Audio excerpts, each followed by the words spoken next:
السلام عليكم، مرحبا بكم في مطبخ رشيدة صبري. كنتمنى ان شاء الله هذا الفيديو لقاكم في صحة جيدة يا ربي امين. اللهم صل وسلم وبارك على سيدنا محمد وعلى اله وصحبه اجمعين. يا بسم الله. اليوم غادي نوجد معكم طويجين ديال القرعه السلاويه، تتكون موجوده في هذه الوقيته يعني في الموسم ديالها. وبغيت نشاركها معكم ان شاء الله.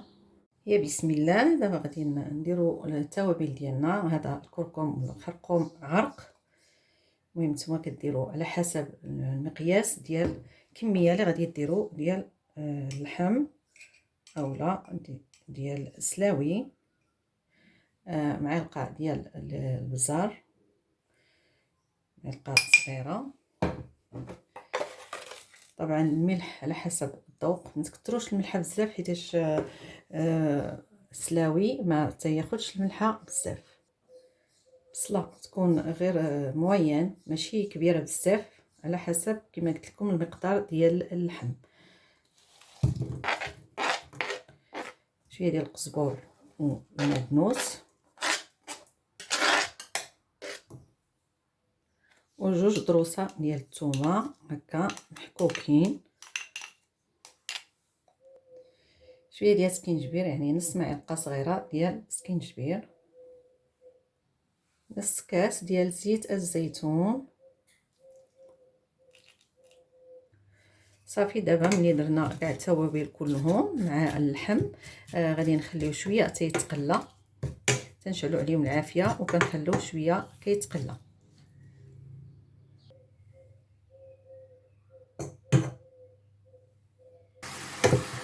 كما كتلاحظوا دابا كيتقلى شويه. ردوا البال غير كطيح شويه البصله صافي، وكنديروا عليها الماء ان شاء الله باش ما يتحرقش يعني داك زيت الزيتون. طبعا الا ما كانش عندكم زيت الزيتون كديروا زيت المائده، زيت الطياب العادي. دابا بعد ما تقلات اللحم كنزيدوا الماء طيب. دائما ملي كتكوني كطيبي المريقه ديالك ولا طاجين دائما زيدي الماء طيب. كنزيدوا كميه ديال الماء طيب اللي غادي يطيب لينا فيها اللحم صافي، وكنقصوا عليه شويه ونخلوه يطيب بحال كيطيب في الطاجين. انا درتو في الطنجره، ولكن راه بحال كيطيب في الطاجين. غنقصوا عليه ونخليوه يطيب ان شاء الله. ملي يطيب عاد ديك الساعه نوريكم المراحل الاخرى. دابا غادي نقدو السلاوي وغادي نقيوه كما كتلاحظوا.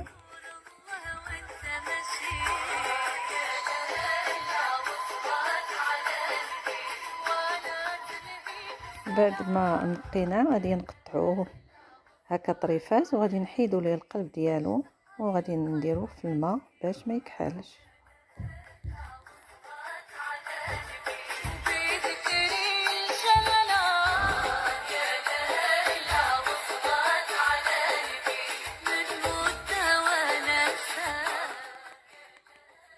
من بعد غادي ناخذوا مطيشه غادي نقيوها حتى هي، وغادي نقطعوها هكا دواور باش نديروها فوق السلاوي. من بعد بسم الله. دابا غادي نشوفوا اللحيمات ديالنا ان شاء الله.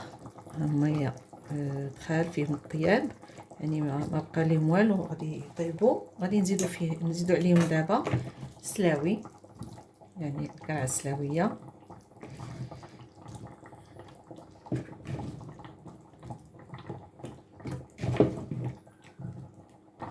من بعد غادي نزيدوا فيه شويه ديال الماء، يكون طايب دائما، يكون طايب باش الخضره ما تتلواش، يعني باش السلاوي ما يلواش ويطيب مزيان.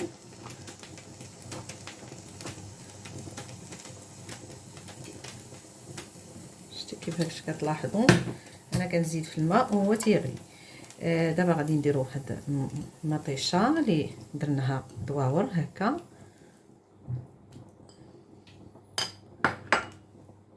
نزيدوا عليها هكا شويه ديال القزبور. هاد القزبور هذا تيعطي نكهه خاصه وتيعطي حتى النظر زوين. ملي كتكون هكا في الطاجين تجي زوينه، المنظر ديالها زوين.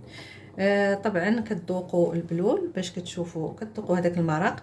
الا كانت خاصه الملحه او لا الابزار كتزيدوا شويه طبعا، ولا بد خصكم هاد العمليه ديروها. دابا غادي نزيد عليه العافيه، يعني العافيه تكون شويه قويه باش الخضره طيب، باش طيب مزيان. غير تيغلي غلي مزيان، من بعد لا بغيتي تنقصي شويه ماشي مشكل.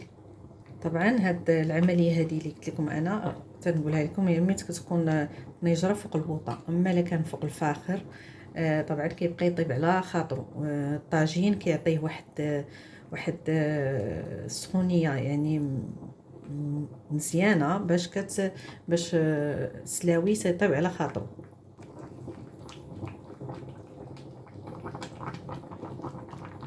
صافي دابا غادي نغطي الطنجره وغادي نخليها طيب على خاطرها.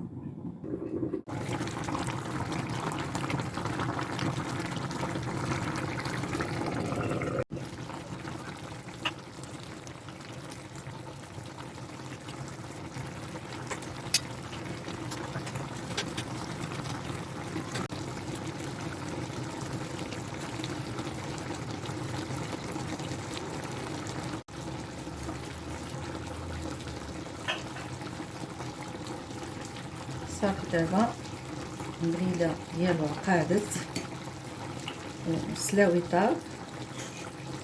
كيفاش غادي نوريكم.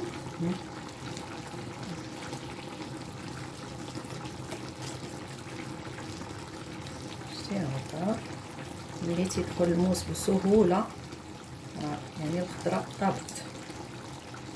دابا غادي غير نفي عليه بارك عليه باش غادي يبقى هذا المرق هكا، يبقى هذا المرق فاتر وزوين. شتي كيفاش كتلاحظوا.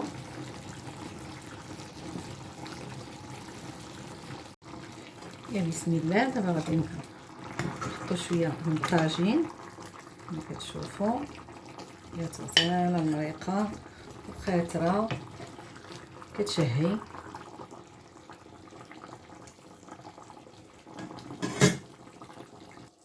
كنتمنى هذا الطاجين ديال القرعه السلاويه حتى يعجبكم ان شاء الله. غير جربوه غادي يجي رائع. وتبعوا المراحل اللي قلت لكم. وشكرا لكم ومع السلامه. ولا عجبتكم الوصفه ضغطوا على الجرس باش يوصلكم كل جديد ديالي. شكرا لكم، مع السلامه.